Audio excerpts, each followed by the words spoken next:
Helicopter দুর্ঘটনায় president Ibrahim রাইসির মৃত্যুর ঘটনায় আবারও সামনে এসেছে ইরানের দুর্বল বিমান ব্যবস্থা। দেশটিতে অনেক আগ থেকেই বিমান খাতে দুর্বলতার প্রমাণ রয়েছে।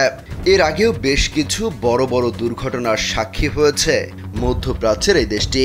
সোমবার কাতার ভিত্তিক সংবাদ মাধ্যম আল জাজিরা জানিয়েছে 1979 থেকে 2023 সাল পর্যন্ত 253টি বিমান দুর্ঘটনার সাক্ষী হয়েছে ইরান।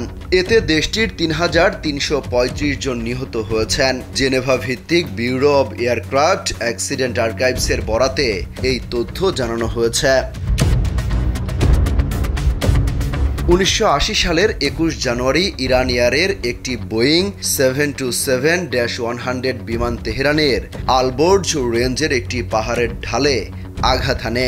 আমি রান্নায় মানহীন কোনো উপাদানের সাথে আপোষ করি না। নারী আর নানান আপোষহীন এক নাম। এই দুর্ঘটনায় 128 জন যাত্রী নিহত হন। বলা হয় অকার্যকর ইনস্ট্রুমেন্ট ল্যান্ডিং সিস্টেম এবং রাতের কারণে দৃষ্টিসীমা কমে যাওয়া ও প্রতিকূল আবহাওয়ার কারণে দুর্ঘটনা ঘটে। 1986 সালের 3 নভেম্বর ইরানের বিমান বাহিনীর একটি লকহিড C-130 হারকিউলিস দুর্ঘটনার কবলে পড়ে। ওই সময় বিমানটি ন্যূনতম নিরাপদ উচ্চতা থেকে 6500 ফুট নিচে নেমে আসে এবং সিস্তান বেলুচিস্তান প্রদেশের একটি পাহাড়ের ঢালে আছড়ে পড়ে। এতে 96 সেনা সহ 103 আরোহী নিহত হন। 1988 সালের 13 জুলাই ইরানের ইতিহাসে সবচেয়ে ভয়াবহ বিমান দুর্ঘটনা ঘটে।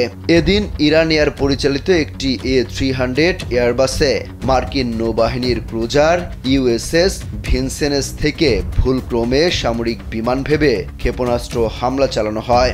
এতে করে বিমানের 290 জন যাত্রী নিহত হন।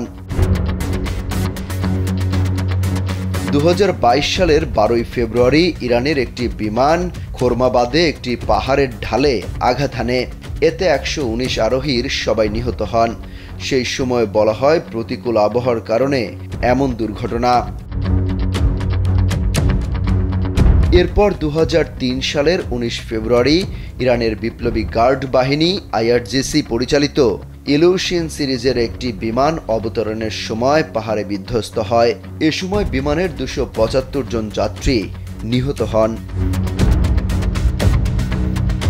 2009 সালের 15 জুলাই ক্যাসপিয়ান এয়ারলাইন্স পরিচালিত একটি টুফলোভ Tu-154 বিমান অস্বাভাবিকভাবে নিচে নামতে থাকে এবং কাজভিনের একটি খোলা মাঠে বিধ্বস্ত হয়।